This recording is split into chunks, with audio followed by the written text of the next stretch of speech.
And on the main stage, we will have the change questions. So everybody who wants to see the change questions with Lynn Kelly and Matt Savas, please follow me for the next session. And I will leave you guys to close the parallel session here. So good luck on the rest of the session.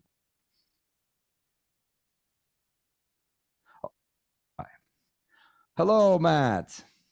So I just announced, I explained, we are gonna, the session that was happening in the main stage will continue as a parallel activity.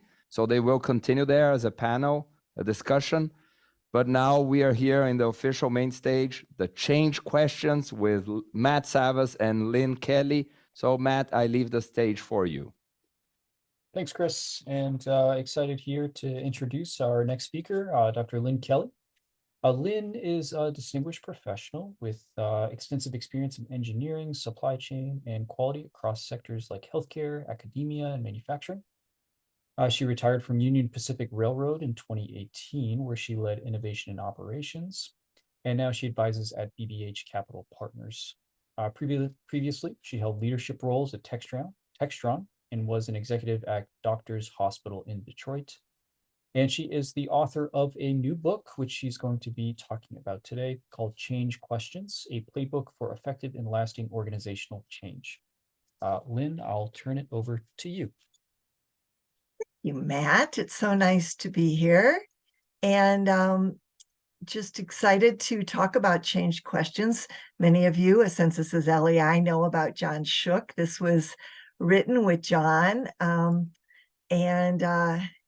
We had a collaborative experience. During COVID, we were both writing a book about change, and then we realized we were writing the same book. And I think a lot of the credit goes to Lean Global Network, because this was a part of the Lean Transformation Framework, the LTF, that Lean Global Network had actually developed. So some of you may see some familiarity here. All right, so let's start. I have some times when we're going to be talking together, I'm going to be asking you questions. And so when that happens, the chat has been disabled. So go ahead and put your answers in the Q&A section, in the question section. And also, if you have questions, Matt is monitoring the questions. And so Matt is happy to help you with those questions, and then also read them to me, and we'll take it from there. So here we go. So many of us make New Year's resolutions, and I know I do. Almost every year, maybe every other year. Sometimes I'm on my third year for this latest one. I just can't seem to get it right yet.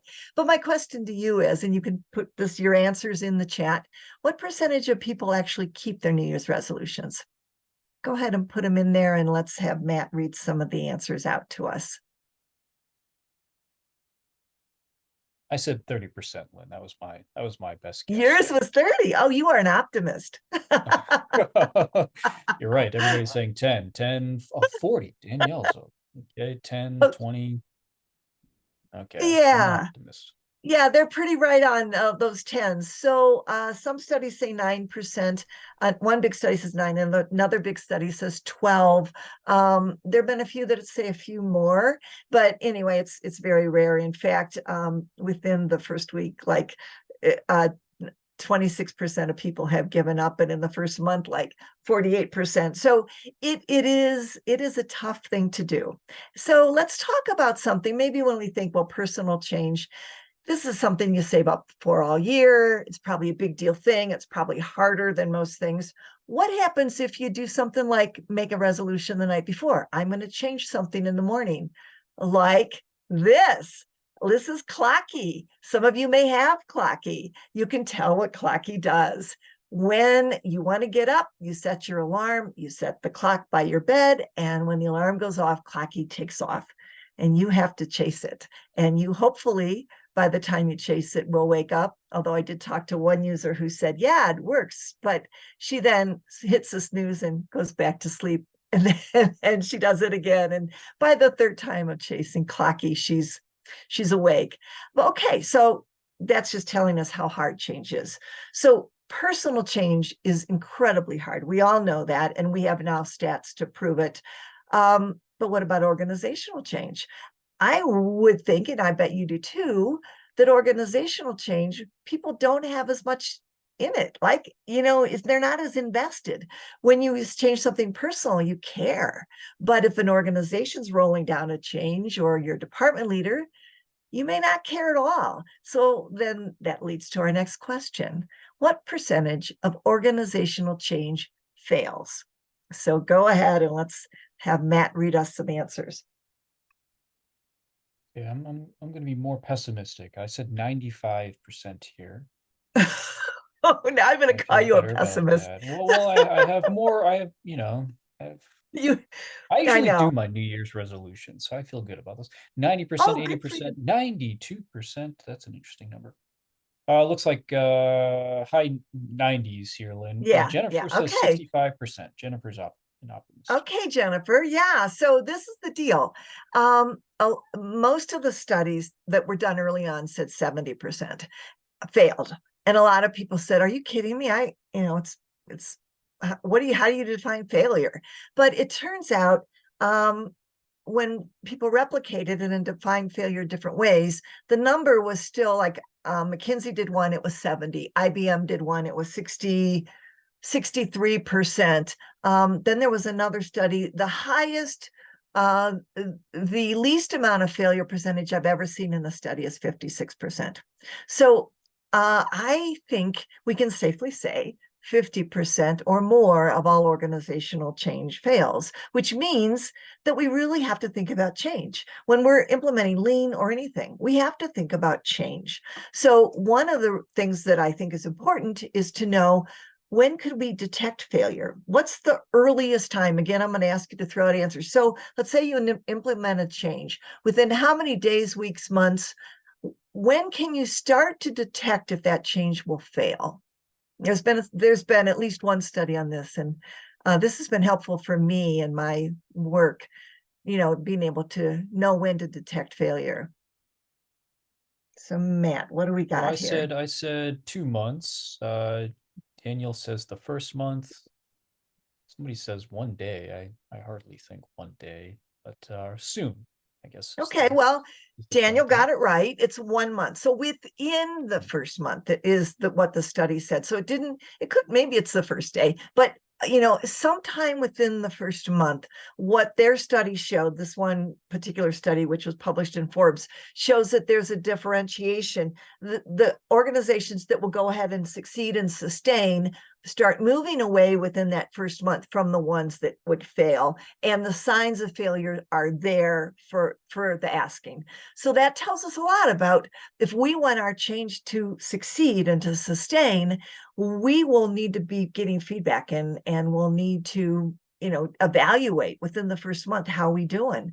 And one more thing, and this is, we've all experienced organizational change failures, so just give me reasons. Give everybody, throw out one, or the people who want to just give us one, and then we'll see what Matt comes up with. But I'd like to see if you get the biggies, because we kind of know what those are according to the research. Okay. Lack of clear purpose from Daniel. Jenny says no buy-in. Chevy says lack of sponsorship. Change is a bad idea. It should fail. Jennifer says culture. A lot of different responses here. Yeah, good ones. You're missing you got one of the there's two top ones. And I'm going to tell you what they are in a few minutes, but you've got all the ones you gave me are in the research as reasons that change fails. But there's two biggies, and you've got one of them. So let's keep going, and we'll hit some of these more. So the whole idea, I really wanted to set the stage for you, is that we know that failure is high, and we never talk about failure when we're rolling out changes, like we're thinking we're going to jinx it. But the thing is, we have to talk about failure, but not in a negative way, but to say, how are we going to mitigate the risk? And we have to do it before we even start the change. I mean, we really have to start off with trying to put things in place that will mitigate the risk of failure. And we'll, towards the end, I'll show you the sustainment rate of when I was leading change at Union Pacific Railroad and also Textron, but how far we got up. But I can give you a hint that's over 90% sustainment rate just by it's not magic. It's just by taking the time to ask yourself the questions of what you need to do in advance in order to help that change initiative to be successful. And that, basically leads us into the change questions. So you see this little question mark that gives you 5 categories, which if you know the Lean Transformation Framework, and those of you that don't, I can just tell you that the Lean Global Network under John Shook's, when he was involved in it, and also the network in itself, evaluated a lot of failures and successes in Lean initiatives globally and found that those failures fell into 5 categories. In other words, there are 5 things that they didn't do well. Those are these different categories. Well, I had been doing change for my whole career, and every time I failed, I would do the research. And I was implementing Lean initially, way back when it was called TQM, a long time ago. And also quality, and then Six Sigma also, but mostly then the last part of my career in Lean. But then I ended up implementing change in general. So then I was just doing major change, like rolling out supplier portals or a new engineering process. So what would happen to me is every time I failed, I researched and said, what could I have done differently? And I came up with these categories. And then when John and I realized during COVID, we were both writing a book on change, we said, wait a minute, maybe we're writing the same book. And we were. We had the same categories. Now, the names have been changed. Some of them are exactly the Lean Transformation Framework names. So you might recognize some of these if you're familiar with that. But that's what they are. They're a series of questions that fall into 5 categories. There's actually 11 questions. And the way I used it when I was using it in organizations is I would, every time I was going to implement a change with the change team, whoever was doing that with me at that point, we'd go through these considerations. We didn't call them questions, we called them considerations. And we'd say, well, is this appropriate? Should we address this? And then every question that we answered, we ended up forming a plan that was customized for that change. So it was a pure Lean approach because it wasn't overproduced or underproduced. It was kind of that baby bear just right kind of thing in the Goldilocks story, that we ended up with a plan that would work for that change initiative. And so that's what the change questions are. And basically you use them, like I mentioned, you basically ask yourself these 11 questions, and the ones that aren't appropriate, you skip them. And if you need an answer one, you answer it. And then you have your own plan. So it also comes, and this is, I just wanted to share with you because John Shook and I really wanted to make this available to everybody, and we didn't want it to depend on buying the book. So if you want to look at the change questions, if you want to use the change questions, this is a digital workbook. It's a fillable PDF. I'm going to show you some screenshots from it. You can download it today, but not during the session because then I'll lose you. But download it after my session and start playing with it. Use it with your teams. You'll see there's meeting agendas, there's examples, and there's lots more. So we do have the book, which is also available, but you can use this without the book and use the book if you need more help or reference or more examples. So this is basically what we believe in, that no 2 organizational change efforts are the same. So why should your approach be? And so that's why the change questions are what we really want to share with you. Okay, I'd like to mention the case study briefly. So I was asked to go to Union Pacific Railroad at some point when I was still working at Textron.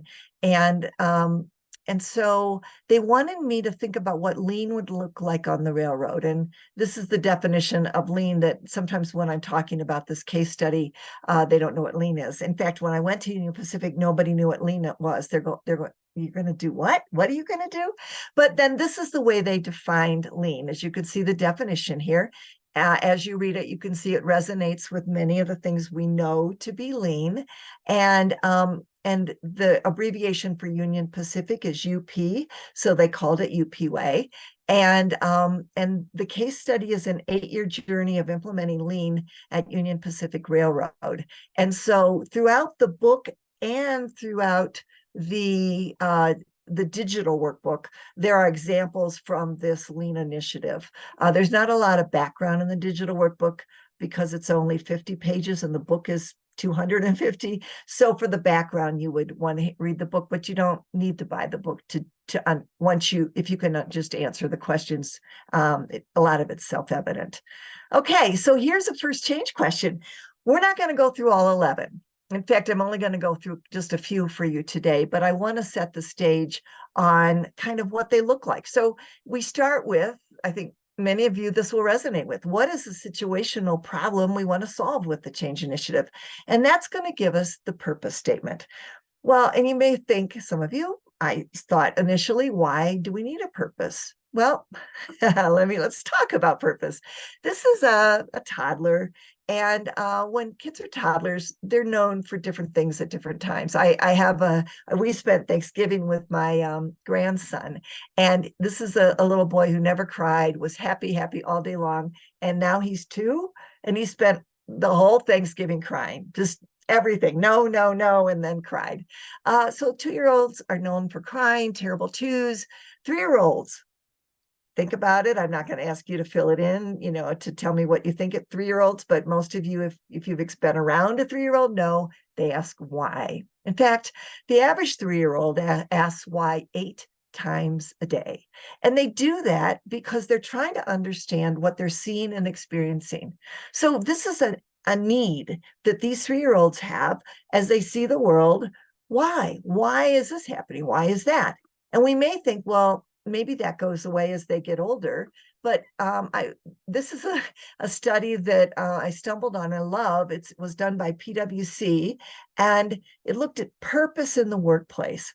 And it found that everyone has this strong desire in the workplace to understand why.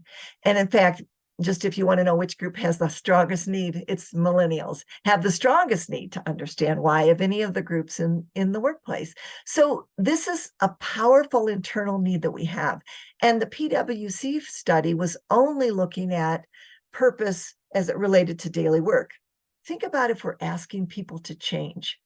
We have the obligation to respect them enough to honor that innate need of theirs and give them the why. Why are we asking them to change or do things differently? So we start with why. Now, sometimes people think, oh, that's so self-evident. Why do we have to do that? We know the why. Well, if you know it, it will take you 2 minutes, because we like you initially just to write it down. Like, don't wordsmith it. What we want to do originally with it is to get alignment, and we want to talk to leadership. We want to get the team aligned and make sure we're all on the same page. And if your team struggles with it, then you really, really, really needed to do it. So you think about purpose first, and then we build off of that. Now, I talk about purpose first, and often that is the first thing we do. But I do want to mention one thing. With the change questions, we've also said, in the book, we're teaching it in a certain order, but we're not being prescriptive. We don't want to be prescriptive. When you learn them, people learn better in a sequenced manner. But once you learn them, you choose the order that's right for you. And it could be that you start with an experiment or a pilot, just a little experiment, and you are able to get the purpose from that. It's hard to say. Usually people start with purpose, but it's your wisdom and your ability to understand your own situation much better than John or I understand it. Okay, here's a little snippet from page 8 of the digital workbook, and it gives you, most purpose statements are structured as a 2-part sentence. Do you have to do that? No, we just tried to help you because sometimes people ask for guidance. And the first part says what it is, what are you doing? And the second part says why. And the why gets to purpose, and the what it is just links them together. So, if you were doing that right here, you'd have this example. And then in the digital workbook, this is available to PDF. And your teams can use it. You can use it on Zoom. You can share it with leadership. It's a way to help communicate where you are in the change process. And when you get the purpose, you could start sharing this digitally with people. Okay, so the next change questions are in the section design, do, and improve the work. We can't cover all those, but I can start with one piece of it with a story. And this had to do with, I was at Textron and I was reporting to the chairman and CEO. And if you don't know Textron, you know our brands. Bell Helicopter, Cessna Aircraft, E-Z-GO Golf Cars, 32 different countries, lots of different businesses. Fortune 150 company. Anyway, I was at Textron and I was implementing change and I failed a lot. And every time I failed, I researched it and figured out how to do it differently. And the percentage of success went up and up. And then I got cocky and I rolled out a change with a small group of people that I had a good relationship with. And I thought, they'll get it, no problem. And what do you know? I got inundated, like, we're not doing this.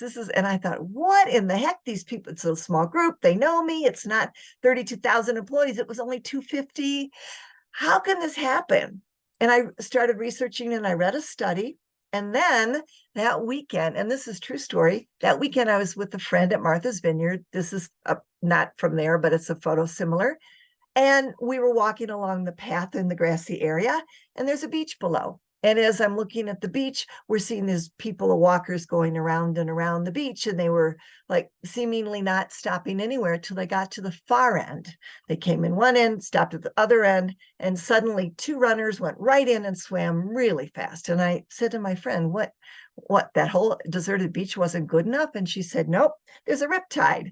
And sure enough, they were flying. Then a bunch of people plopped in and they're on internet tubes and they're kind of not paddling, just kind of floating. And then the last few people got their toes wet and walked around. And I realized that one of the studies I just read became visual before my eyes, honestly. And it is 20% of the people accept change willingly. We call them change agents. 60% are neutral. Those are the paddlers, or they're, floating, whichever way the current took them, and 20% will resist.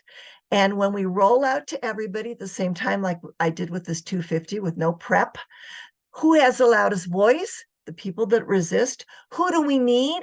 The neutrals. Remember, we've already probably got the change agents, and we get a tipping point in the wrong direction. So what we do is, when one of the change agents one of the change questions really focuses on how are you going to pilot it, experiment, so we can tip that 60% in the direction we need for them to go. So that's thinking about how we're going to design, do, and improve the work. We recommend a pilot. Now we're engaged and develop employees. And let's get to recognition. 66% of employees are likely to leave their jobs because they don't feel appreciated. Well, that's before we ask them to change. So recognition is a way that we can honor people and engage them. So how do you get pigeons to play ping pong? Well, B.F. Skinner found that you did rewards. You did little food. And if you want to Google pigeons playing ping pong, you will see that he was successfully able not only to teach them to play ping pong, but to read. I mean, when the word turn came up, they could turn around. So if we can get pigeons to play ping pong and read with recognition, we can use that, because when we get successes and we start doing pilots with change agents, we can recognize those successes and get the tipping point going in the neutrals in that other direction. So it's very powerful, those two concepts that we put together. Management system and leadership, this is the one you did get. So you didn't get communication is always we didn't mention it too much, the number one and number two. Leadership and communications are the top two reasons, and they go back and forth in studies as the change fails. So you got management system and leadership. And this is a study that basically said that of the 70% in this McKinsey study that failed, 33% was because management behaviors didn't support the change initiative. Not what they say. Usually they say the right things to leadership, but it's their behaviors that their people look at. And so we have change questions around how do we work with leaders to get their behaviors to show they support the change. And then we get to culture. And culture permeates everything. We've tried to build it in throughout the question mark, but we have a final stopping point at culture to make sure that we do address culture adequately.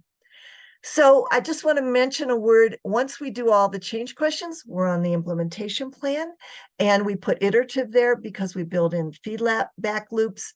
And there's a great study about strategic speed versus operational speed. In other words, companies that roll out change according to a timeline, operational speed, have 52% worse results than strategic speed, which is feedback loops, building in, pivot, iterate, perhaps revise, remove roadblocks. It's this whole idea of having an implementation plan that's living. And there's a reference here for an article you might want to look up that gives you more background on that. So I promised you I would get to results before the end. So at we put an average success rate of sustainment and keeping that metrics where you wanted it to be was 30 to 50%. That's probably optimistic. When I left the last year I was at Textron, we were at 90% sustainment, and at Union Pacific over hundreds of change initiatives in 23 different states with people that were never under a roof. It was union employees, 42,000 employees doing these change initiatives. We were 96% successful, and we had rigorous, the definitions below, but rigorous sustainment metrics. In other words, you had to sustain for 6 consecutive months to consider it a success. And so you can see that we moved forward using the change questions and got some great results. So I just wanted to, we have about 4 minutes left. I know it was a lot to throw at you at one time, and just wanted to leave a few minutes for questions. Thank you so much, Lynn. And if you do have questions, please be sure to throw them in the Q&A.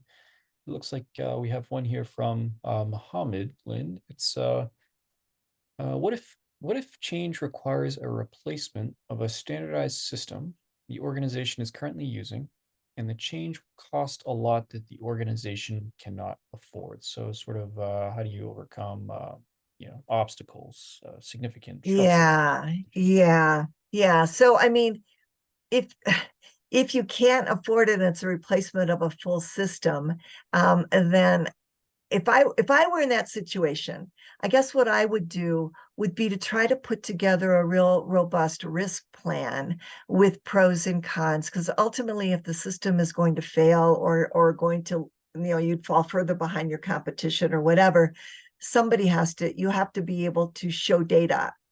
My PhD is in evaluation and research, so I'm always, and every time I failed, I researched. Every time I wanted to kind of get leadership to buy into something, I would come with data, and not just from my company, but I would try to benchmark other companies, our competitors, and have a really thorough, robust package of why this change is necessary. So if they decide ultimately they don't want to make the change, then they understand the risk. And it's not an emotional decision. It might be on their part, but at least they've got the data there that helps them understand better what risk they're taking. Okay, and I think we have time for one more question, quick response from Sergey. It's an interesting questions around suppliers. So he says he works in a large energy provider with very big projects, and he is trying to bring employees from a client supplier to a partner relationship with their strategic suppliers. So basically implementing a collaborative approach. Do you have any suggestions? Yes. I did the same thing. I ran supply chain for Union Pacific Railroad, and it was an $8 billion annual spend. And we did the same thing. We had to bring our suppliers in. So I did follow the change questions when I wanted to think about how that I can get them to buy into it. But also we did a lot of the more traditional things in the supply base, where that you pick your best suppliers and then you take it from there and create partnerships. Good question. Thank you. Thanks, Lynn. Okay. Thank you, Lynn. Thank you, Matt. We are coming to an end of this session. And again, thank you for sharing all this experience with us, and hope to see you next time. Thanks, Chris. Thanks so much.